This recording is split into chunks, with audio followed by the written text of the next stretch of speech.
Hi, and welcome to Axelbank Reports History and Today.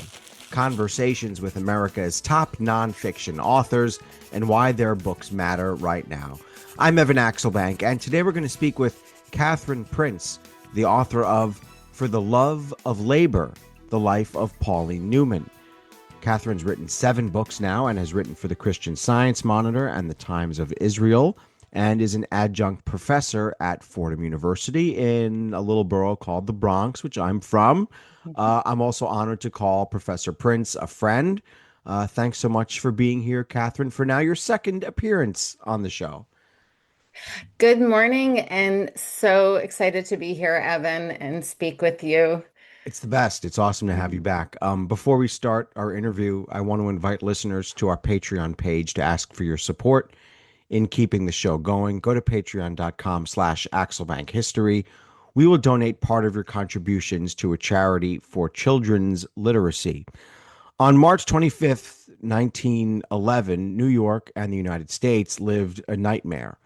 146 people were killed in a fire at the Triangle Shirtwaist Factory in Greenwich Village.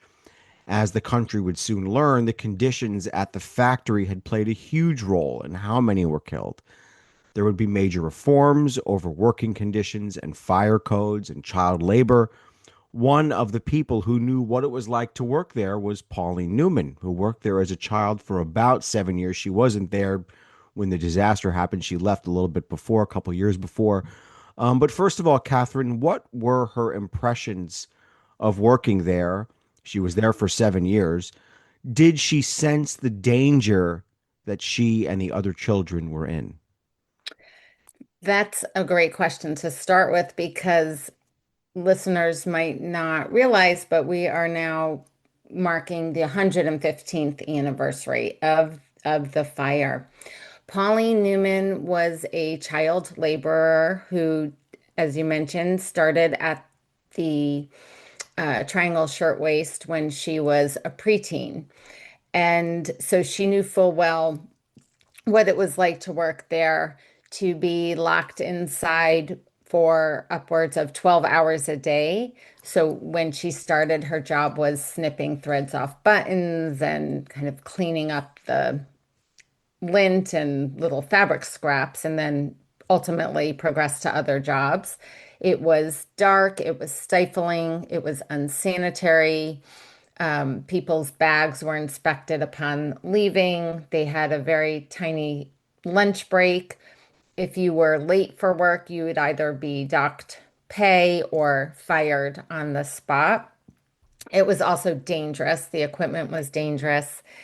And the other aspect which caused the fire was highly flammable materials were all over the factory, the few floors that the factory occupied, down near where New York University is right now. So she had left around 1909 or so.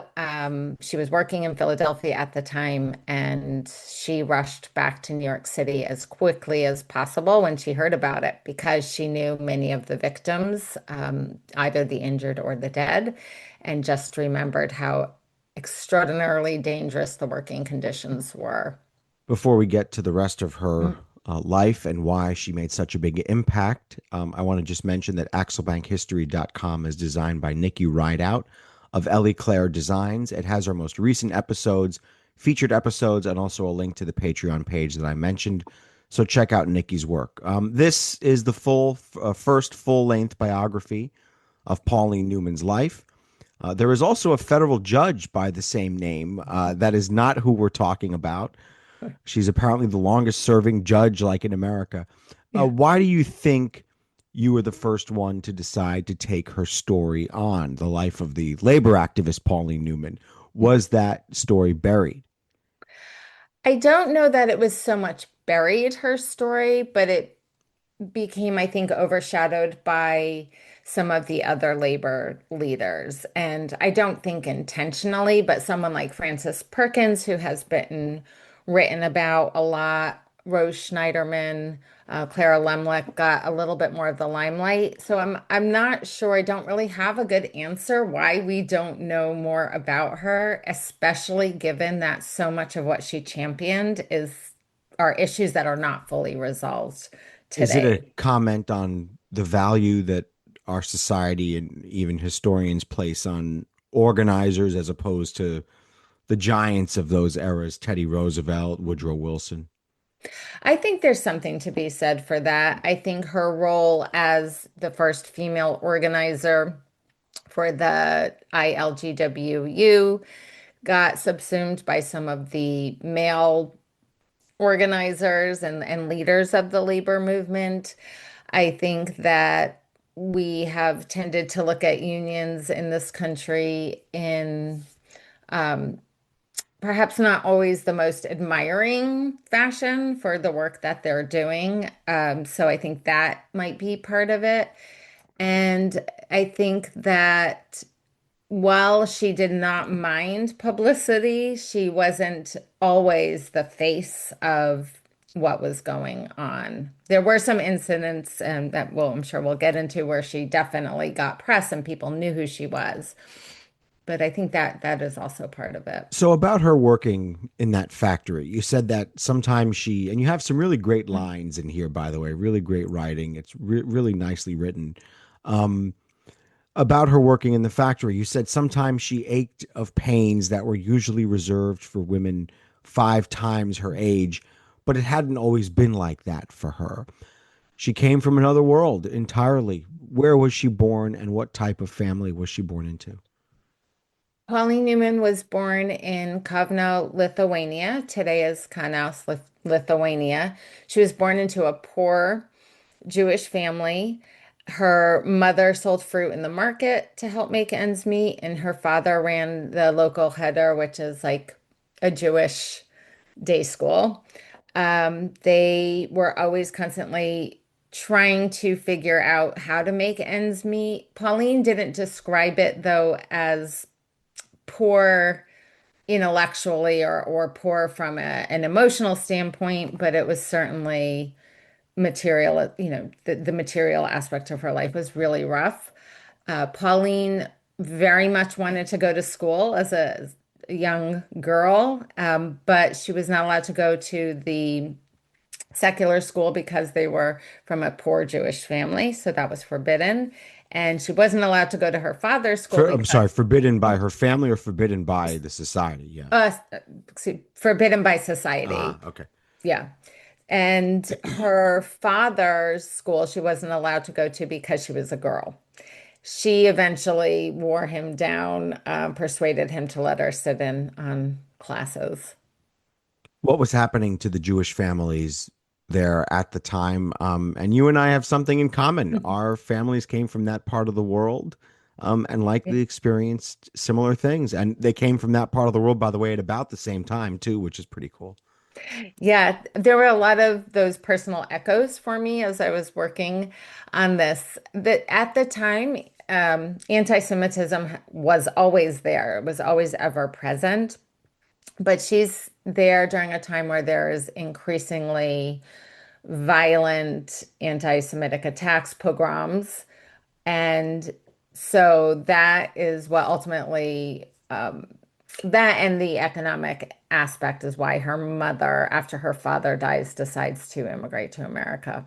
And her brother was already in America. Yes. What kind of led to that initial exodus by the family? So she didn't leave anything behind to say why her brother left. So we don't know really for a fact why, but what led her mother to leave was Pauline's father, Meyer, died. Um, he was always sickly, but when he died, Pauline's mother, Teresa, realized her options were very few. As a widowed mother, not really a way to support her girls. And so she made the decision to go to the United States, as many as you just mentioned in our family, made similar decisions. You had this anti-Semitism, this violence, not a lot of economic opportunity. Must have been kind of just to not to Yeah. skip ahead too much in the Yeah. story, but it must have been kind of crazy when she dies in the 1980s, living in America, looking back on where she started. What a journey that is. Oh, I kept thinking about that. I mean, she makes this ship crossing. She had never seen an orange before. There's this point when she's crossing that someone gives her an orange and she's so amazed.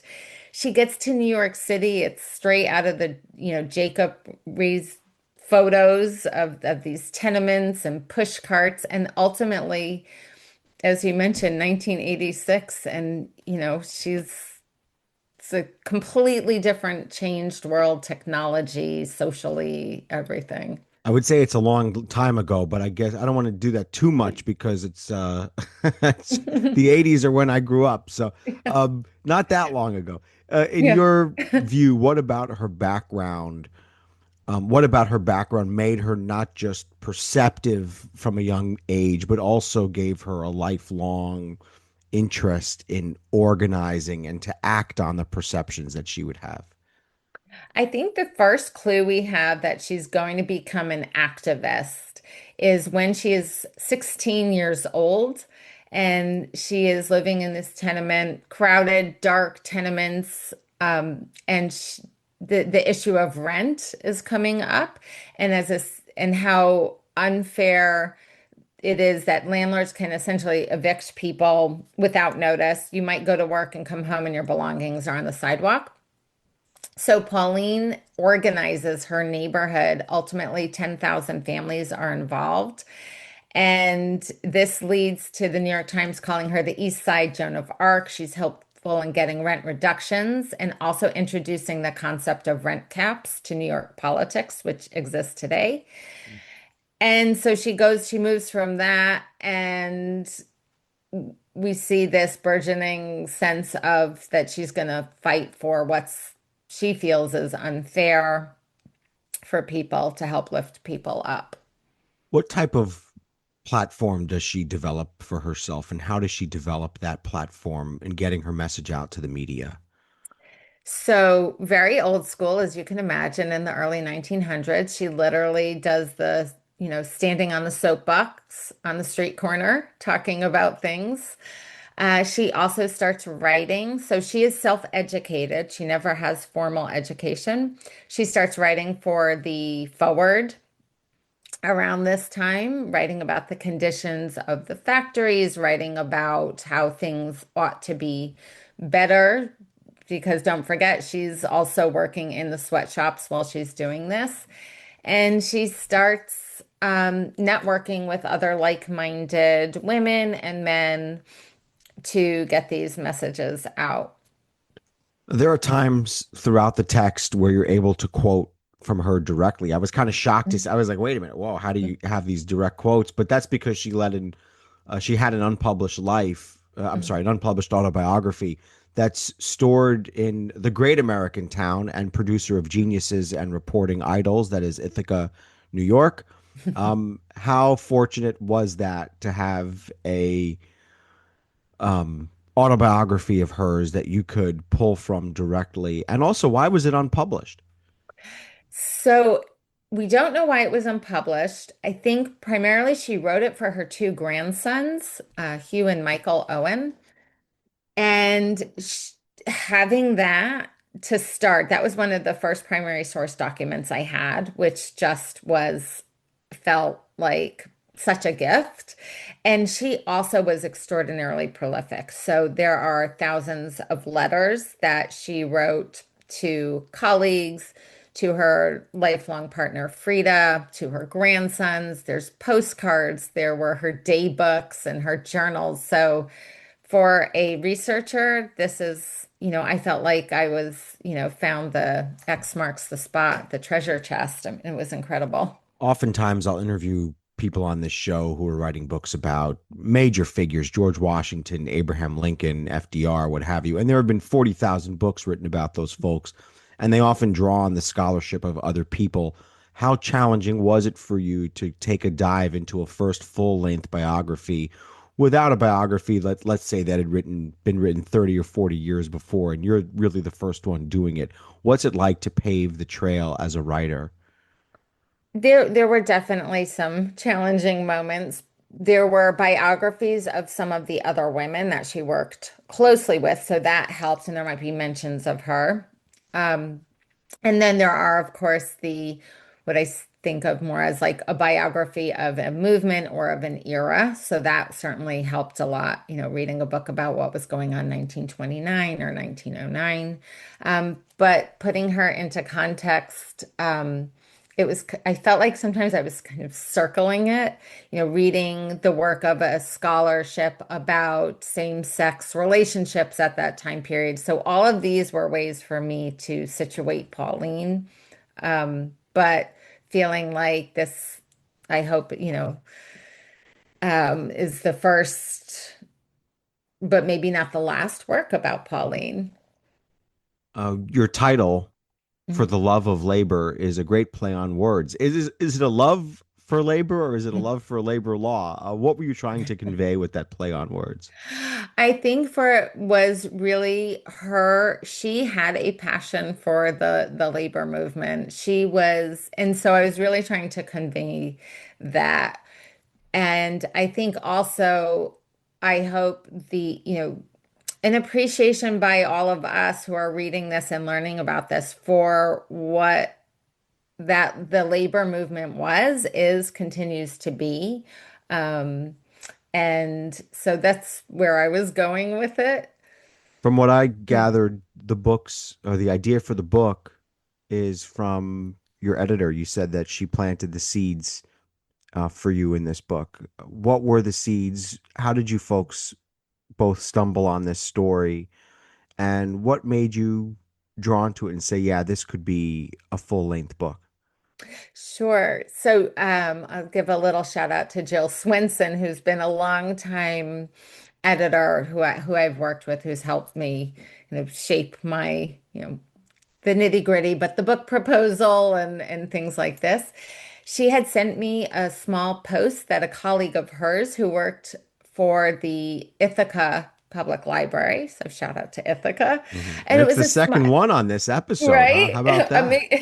And it was a paragraph about Pauline. And I was reading this. Jill knew I was kind of thinking about what I wanted to do for my next project. And so I was reading about Pauline, child, immigrant, Jewish, worked in sweatshops, and then became a champion for labor, healthcare, women's rights. So I was just reading this little bit and I thought, this felt like very timely. So many of the issues were being raised again, right, now in the United States. So that just clicked, something in my brain clicked, and I thought this could really be someone to dive into a little bit more, learn more about. There was so much documentation about her family and her family's journey. I found myself getting a little bit jealous just having all this detail of a family who lived long, long ago in a place that few of us, thankfully, can imagine, at least in our situation here in the United States. Were you jealous that there was all this documentation of her family's journey? I'm not sure how much you have of yours. We have a little bit, but not like this, all this depth and detail.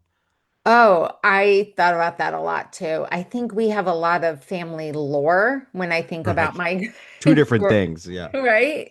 But the actual truth, we have some of the documentation, my great grandfather's passport. We found the manifest of my grandfather's when he came through Ellis Island. But this is what drew me to. So my grandfather came from what's now Ukraine, apprenticed as a furrier, as a mid-teen That's in the amazing. Our garment family too, district. you Ukraine also, same basic area, yeah. Yeah, but there's so little. And so some of the stories we feel like are these oral histories that we haven't really been able to pin down. And so she just had a lot more documentation. I had this feeling like she was writing down these, not contemporaneous accounts, obviously, but she took time when she was a teen and in her early 20s to write down what she remembered and what her life was like. And yeah, that did make me a little jealous. Your last appearance on this show was March of 2021. It was episode 38. Now we're at episode over 200. I don't know which one this will be, 202 or 203 or something like that. You discussed your book on that episode, Queen of the Mountaineers, and the life of explorer Fanny Bullock Workman, which is the topic of the book, Queen of the Mountaineers, that you wrote. Why do you think you find yourself drawn to stories about women who are working in tough conditions? That's a good question. I think there's something about seeing how they surmount these obstacles. Literal for Fanny, it was the mountains, and for Pauline, trying to change labor law in the United States and just looking at their various tactics and strategies. And I think there is something, at least personally for me, inspiring about that. I think how they navigate their family and their professional lives are these issues that resonate today in 2026. So there's something about that that just, pulls me in. Take us through your day. You have done 7 books now. You teach, you write. How do you organize all of this to make sure that each gets the time that it has to get in order to do it the way it should be done? I do get up early. So I'm not working on a book right now, so I'm usually up around 5 or 5:30. If I am working on a book, there are times where it's probably a little bit more like 4, 4:30. And then I, d- I don't really have a schedule that I've written out, but I just make sure I know, like on a teaching day, that I devote that morning to, prep. And if it's a book project, just carving those 2, 3 hours each day to work on that. I don't think, a good master plan that I could put out there for people. I think I'm very good at compartmentalizing, so that's something that I do. Do you have to set an alarm to get up that early, or is the author's mind just does it just click and you know it's 4:30 and up you go? I have to set an alarm, but I usually wake up before the alarm. Wow. Okay. Interesting detail there. All right, let's go back to Pauline Newman. How did she begin to found the International Ladies Garment Workers Union, and what were the goals of that union? So just to clarify, she wasn't the founder of the Oh, I union. see. Yeah, You it came was up already through it. Yeah. existing, but she was their first paid female organizer. So she was there at the beginning. And she gets tapped for that role because they had seen what she had done with that rent strike. They had seen how she helped with in 1909 with what was called the uprising of the 20,000, when there is a general strike in the garment district. All the different shirtwaist makers, kimono makers, that's what we think of more like a house coat makers, they all walk off, and she was really helpful in organizing that. Seeing her performance there, the ILGWU hires her to start to bring her strategies to other cities, to go to Buffalo, New York, and try to unionize people, to go to Philadelphia, Kalamazoo, Michigan, etc. They just see that she's very plain spoken. She's able to bring together the different immigrant populations to work together and see this as more of a class issue than, say, as a Jewish immigrant issue or Italian immigrant issue, etc. She also senses that politics can be useful here. At what point does she decide to run for Secretary of State? A young woman doing this, Secretary of State of New York, I should Yeah. say. I should say. What led her to that path, and what was the reaction when this whippersnapper says, "I can help run the state"? And we need to definitely add that she's running before women have the right to vote. But she started going to the Socialist Literary Society in New York City to help her perfect her English, to learn. She was going to lectures. She took a Marxist theory class. So she's having this political awakening. And she just has this attitude through her whole life that if you want to get something done, if you want to have change happen, you need to paraphrase, be the change. And so she decides that it's not just enough to organize people. It's not just enough to go on strike for a particular, what say, an isolated factory. You need to get the law behind you. And that's partly what prompts her to do it. What She was the doesn't result of really, the race? I'm sorry, What was the result of the race? she lost.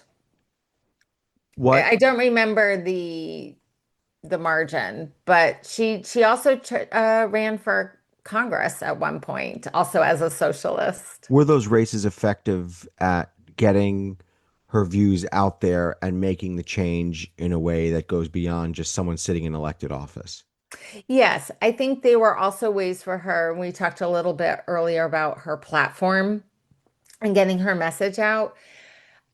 I don't think she did it just purely so I could, thinking, oh, this will get my message out. I have no chance of winning. Pauline never did anything that she didn't think she could achieve, but it certainly helped her get the message out. It got people talking about these issues. I forget right now which of the two races where she couldn't believe the candidate was only talking about prohibition and temperance. And she's like, we need to be talking about working conditions. We need to be talking about salary. There have obviously always been powerful business interests in the United States, probably in any capitalist country.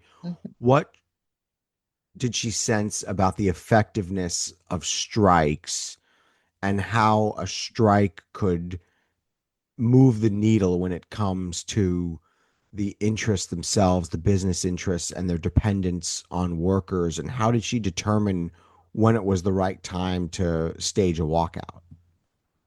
She understood, first of all, that this is a long game. So she already would go into this with that mindset. And she didn't necessarily see management or big business as an enemy, but certainly there was an adversarial relationship or position. The way that she would go about that, I think, was again appealing more directly to the public as well. So if we go back to things like the shirtwaist factory, appealing to the public conscience to also get that message out. I mean, the strike wouldn't happen until all the other avenues had been exhausted. So, meeting with management, trying to get better pay or some type of paid vacation, just presumption of job security, et cetera. But if all of those avenues, were exhausted and then there was no means, then yes, a strike would happen. She was very careful though when they were striking to stay on message. And there were a few times where, let's say, a temporary workers were hired by management and, to cross picket line. She always made it that clear to the striking union members, you don't harass them. We're not going to make this about us attacking the other people. It's just very good at keeping people on message for their goals. Ultimately, she works with someone else who we've profiled on this show, Frances Perkins. How did she come to meet and know her, and what impact did she have on Frances Perkins' role as Secretary of Labor? Pauline met Frances Perkins around or just before the Triangle Shirtwaist Factory fire. So a lot of these women were in that same circle at the ILGWU or the Women's Trade Union League in New York City. So New York City was in some ways the birthplace for a lot of the labor movement, at least as I understand it. And she gets an advisory role with her, helps, she has a hand in shaping the New Deal, partly because of her knowledge and lived experience as a child laborer through her, late teens, early 20s. When you look back on the career of I'm sorry, of Pauline Newman, What were her particular policy goals and how many of them came true when we look at the breadth of labor law that was ultimately passed in the United States? Well, she had a hand, as I mentioned, in shaping the New Deal. She helped shape the Fair Labor Standards Act of 1938. So that's with FDR, which is, landmark federal legislation, establishes the 40-hour work week, which we have today, not in all industries, certainly. She Any of that works sound familiar to you? Yeah. Yeah, what is a 40-hour Yeah. work week? No. But and there are so many jobs that don't have that. But she does help that. She served on the New York State Commission to help enforce equal pay laws, trying to have state minimum wage codes. She also establishes this idea that we are still, as a country, working towards, but health as a labor right. Like she helped with healthcare policy, setting up these health clinics for union members. She also helped with the like factory safety standards. So after the Triangle disaster, like turning this into policy, a response to disasters. That model still is working today. I want to ask about her private life. You say Mhm. that she was a closeted lesbian who raised a child. How much were you able to discover about her relationship with Frida Miller, who is her longtime, I guess, girlfriend? I don't know what the verbiage was of the day, but how much did you work on this and how important do you think it was to her story? Well, I think Pauline Newman wouldn't have used the term lesbian Yeah, because, sorry. yeah, Yeah, no, the that's nomenclature. okay. Yeah. Yeah, so the nomenclature is different. And Pauline and Frida never just, quantify or qualify the relationship, right? Like there's no we are this or we are that.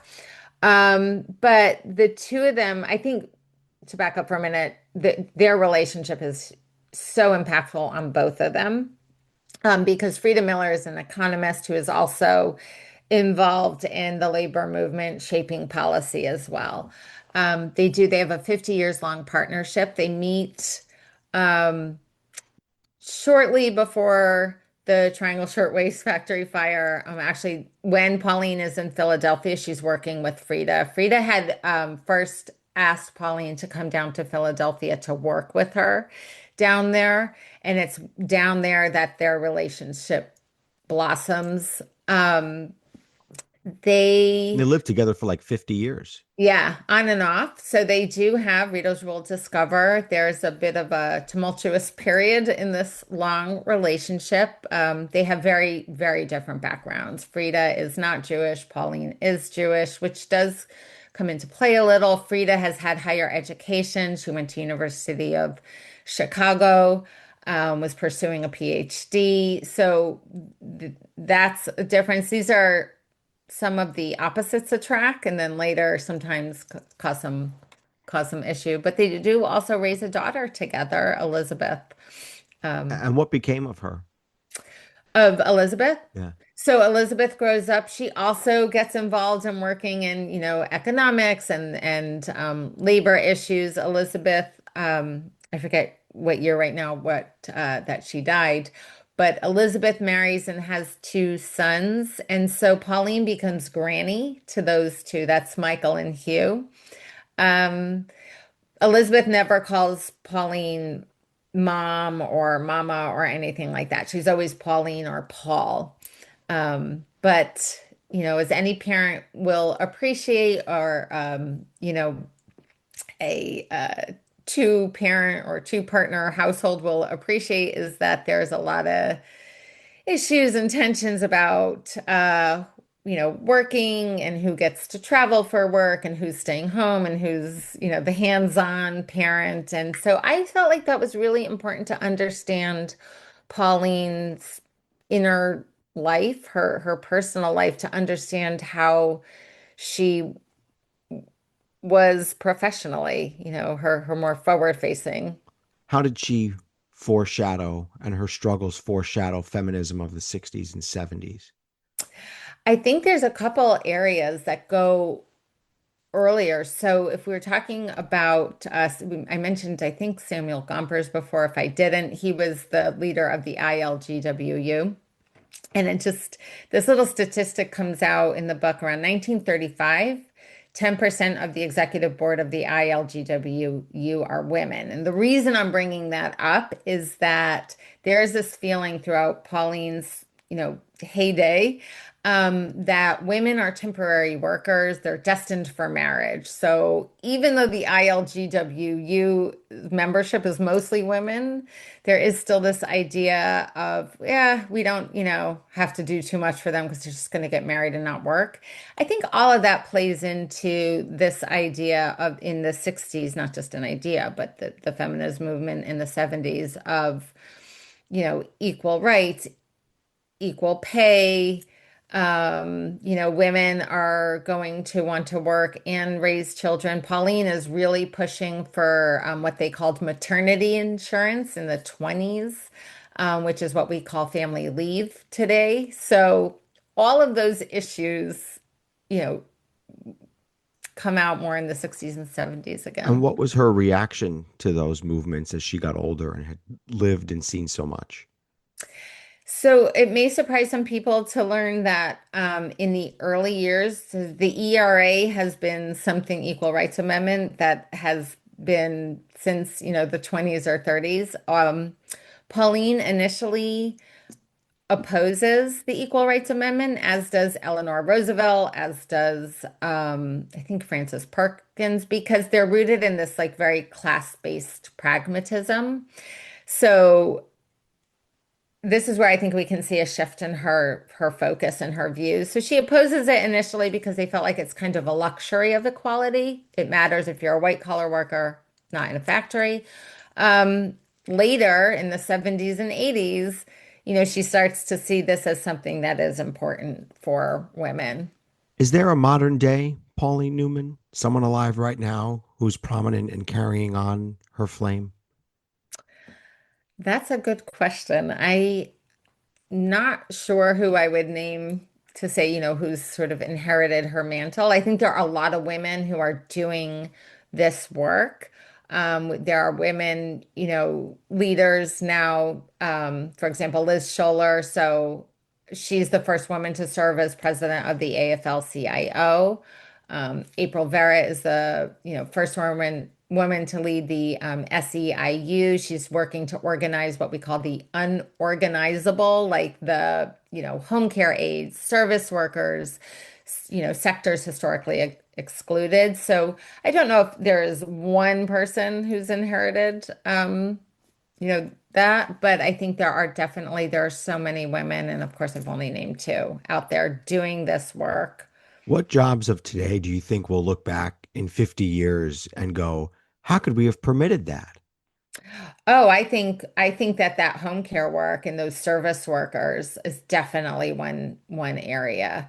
Home health aides that will say, how could we have done that? And I think we've looked at some of the strikes and issues in factories, and other people have really done good work in, exposing this, but in some of the big Amazon, distribution centers, when we look at clothing manufacturers in other countries, those conditions mirror what was happening in the garment industry today. So I think we will say, how did we let in 2026, some of these conditions still continue? If you could design a memorial to Pauline Newman, like Lincoln, like Jefferson, where would it be and what would it look like? I think that memorial, from my gut, I'd say it should go somewhere in the garment district area of New York City. Um, Would she be standing on a soapbox? She could be. I would definitely see her. There's a photograph of her that I love where she's got her white shirt on, the black tie, and her arms are crossed, and she just has this very determined, steely gaze, and that would be what I would choose for that statue. I love asking authors about their dedications. You wrote beautiful words to your family, but I do want to bring Jill Swenson back up because you've worked with her for many years. She's your editor and your cohort in at least the editing process of this and the development aspect of it. Explain how an author and editor work together when the relationship is healthy and is going right. So I will give Jill, first reads, like those early reads. And the way it works is she will just call out very frankly, here's what's good and here's I'm simplifying this, but here's what needs work, or this is something that you might want to focus on more. These are just the initial, look back, that healthy feedback. And I feel like it's a dialogue, it's a conversation, where it becomes about the work. It's not about me. I think that having that thick skin or just that acceptance, it's all that it feels very much like a teamwork together. You've done 7 books now. That is no small feat. I talked to some authors who say they're done after one or two. When you look back at the body of work that you've been able to produce here, um, how do you put it all into one kind of thought? Do you feel as though you've achieved what you've wanted to achieve with all this writing? So I feel like if I stopped today, I would feel very satisfied with what I've covered, but I do love the research process and the writing process so much. I think that basically the running theme from the first book till now is these either little known or unknown episodes, events in history, or people who have been involved in some of the bigger issues of their time and just shedding some light on them. Just, What's next for you? Have you decided on doing another book yet? Is there going to be 8? I don't know yet. I have a few ideas kind of percolating, so which probably means that at some point, yes. But who's to say? Yeah. All right. I don't I want to don't give too many know. homework assignments, but your books are all great, and it's always great to have you here, Cathryn, and it's always great to get to catch up. Oh, thank you. It was so fun. So fun to see you, to talk with you again. Cathryn Prince, Thank the you. author of For the Love of Labor, The Life of Pauline Newman. Thanks so much for being here. Check out the book and also her website, CathrynJPrince.com. AxelBankHistory.com is designed by Nikki Rideout of Ellie Claire Designs. It has her most recent episodes, our featured episodes, and also a link to that Patreon page, so check out Nikki's work. I also want to invite listeners to go to that Patreon page to ask for your support in keeping the show going. Go to patreon.com/AxelBankHistory. We will donate part of your contributions to a charity for children's literacy. And thank you for listening to Axelbank Reports, History and Today, conversations with America's top nonfiction authors and why their books matter right now. Check us out on Facebook, Twitter, and Instagram at Axelbank History. We update those with clips from the show, guest announcements, and book recommendations. See you next time. Thanks.